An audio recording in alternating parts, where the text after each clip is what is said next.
Hi guys, Rob with Wicked Products. I thought I would do another video on loading strops using, what do we have here? We have DMT paste.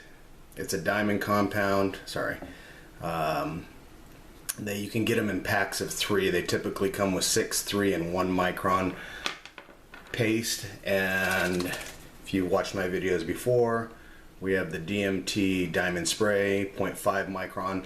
Give you a heads up, I'm probably going to be switching my products to Ken Schwartz line. His stuff is a little bit more pure as far as the quality. So once I start using his stuff, I will post another video showing using his stuff. So without any further ado, what I've done here is this is my 5 strop series. I have a total of 3 of these strops. The other one, which is down in the garage right now, getting another piece of a new piece of rough leather applied to it. So that's one. That's usually the chromium oxide. And then what I have here is the 6, 3, 1, and 0.5. Now to apply this stuff, you really don't have to go crazy. As you can see, the tube is very small. And all you really do is, it's a syringe style.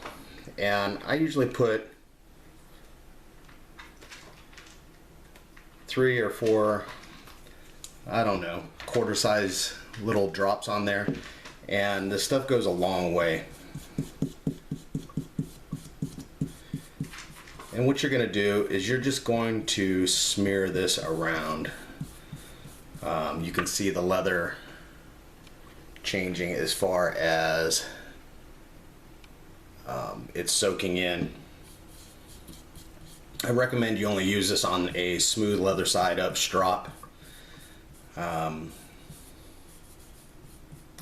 rough leather will just soak it up too much. And go as far as you want on the ends. Give it one little final swipe. And what you're going to do is you're going to let that kind of soak in and dry. Let me grab a napkin real quick.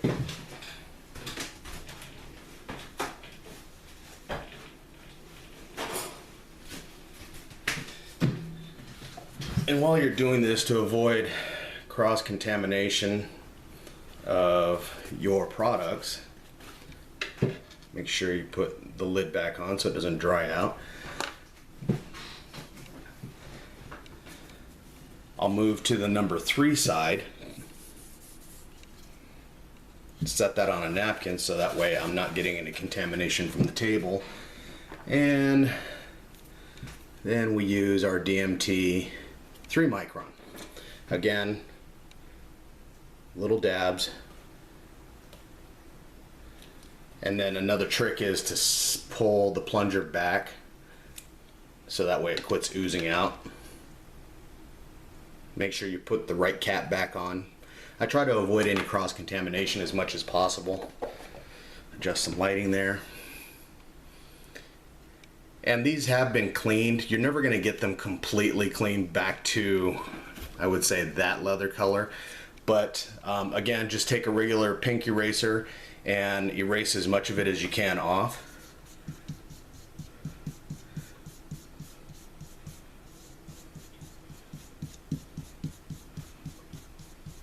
And again, those 3 little dabs is more than enough.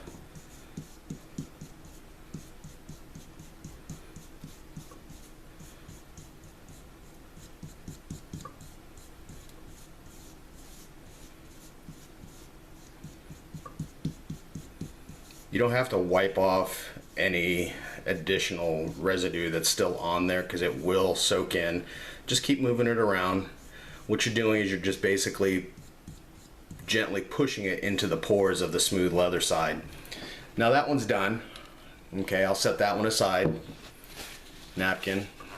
Wipe off your finger because you don't want to be sharing the different levels of compound on your strop. And finally, this is the DMT diamond compound, and if you look, it is the 1 micron. So again, 1, 2, 3, 4. Suck it back in. Wipe the tip off. Put the cap on it.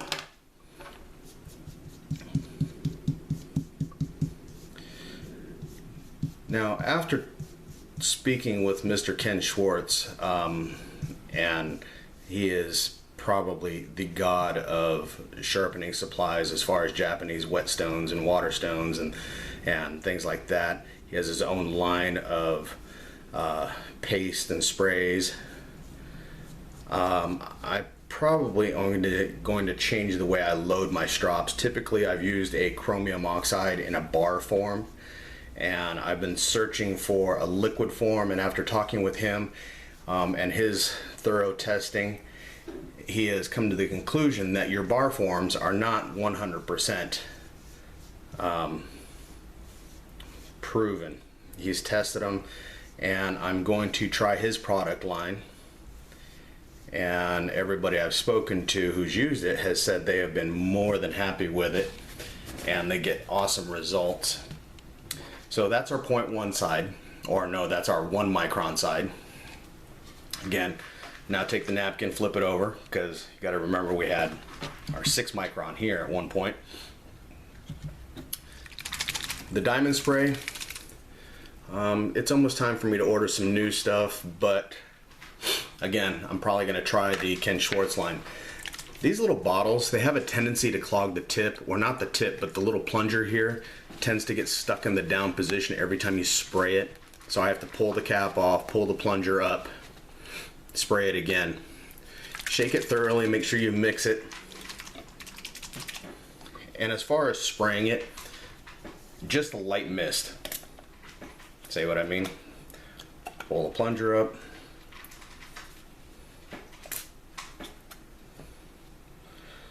This is another reason why I'm thinking about trying a different product line, because these spray bottles really are not the greatest. And that's ample coverage right there. The leather doesn't need to be soaked on this, okay? Considering the price of this stuff, you really don't want to just soak the leather. Throw your cap on. And we are pretty much done. And my camera is darkening. There we go.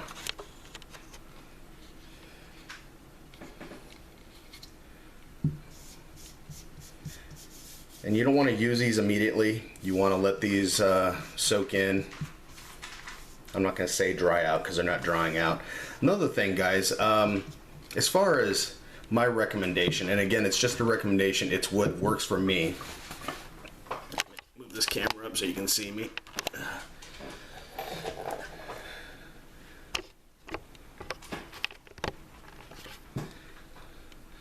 So as far as what works for me, as far as cleaning the chromium oxide, you guys have seen my videos before. If you haven't, go ahead and watch it. But again, it's the same concept as the eraser. You're not going to remove all of the black. You're never going to get your leather as brand new as it was the day it arrived. Sorry. I watched the video the other night, and the guy was correct. Do not use water, okay? Some people have ventured off, and I've heard of people scrubbing it with some sort of solvent and mixture of water and scrubbing it with a brush, and you know, that's a bad idea, because the water is going to dry out. Eventually, over time, it's going to dry out your leather, because as it dries out, it's drying out your leather. Your leather is going to become hard, possibly crack. It's not going to actually ruin your knife. It's just not going to give you the end results that you're looking for. This guy recommended using like a 91% isopropyl alcohol. For me personally, that's not something I would do. The alcohol will dry the leather out also. The reason why I recommend doing the olive oil or the vegetable oil trick is because it does break down the top of the chromium oxide. It breaks down that black on it. You can wipe it down, you can dab it off however you feel like you need to do it. You can actually get it down to almost just your bare leather again, but you're still going to have some residual black. Again, it's a suggestion. That's what I use. That's what works for me. It's always worked until I find another way that's actually beneficial or better. then I'm going to continue using that. The other advantage to using the oil is it pretty much acts like a leather restorer. The leather soaks up the oil, it keeps it soft, it keeps it fairly, I don't want to say flexible, but it won't dry it out. So if you guys got any problems or questions, feel free to contact me through my Facebook website, which is www.facebook.com/1 wicked products, or no, 1 wicked strops. And you can contact me through there if you need to get hold of some strops, or if you need a custom design strop, or you're just looking for some questions that need to be answered. Feel free to get hold of me. Again, Rob Riker with Wicked Products. We'll talk to you soon. Bye.